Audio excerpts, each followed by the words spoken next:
Très bien. Madame Lienemann, pour explication de vote.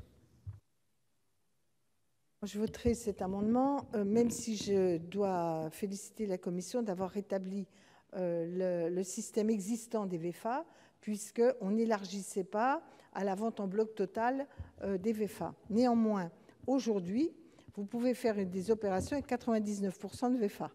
C'est d'ailleurs ce que font certains spécialistes qui réalisent des opérations et qui ne vendent pas en bloc, mais qui font à 98 ou 99% la vente en VEFA aux organismes. Ce qui revient à dire que petit à petit, d'ailleurs certains organismes abandonnent leur capacité à devenir des opérateurs constructeurs réellement.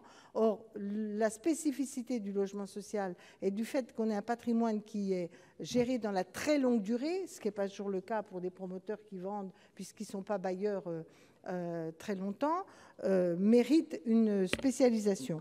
Donc moi, 50%, on pourrait mettre 75%, mais en tout cas, 50% me paraît bien. Majoritairement, ça ne doit pas être en VEFA. Et par ailleurs, il y a quand même un problème de prix des VEFA, puisque quand il y a ces ventes en groupe, il y a parfois concurrence entre les bailleurs et on arrive à atteindre des sommes qui sont au-delà de ce qui aurait été raisonnable. Donc pour ma part, je pense que ça va plus loin que la Commission et c'est plutôt dans la bonne direction.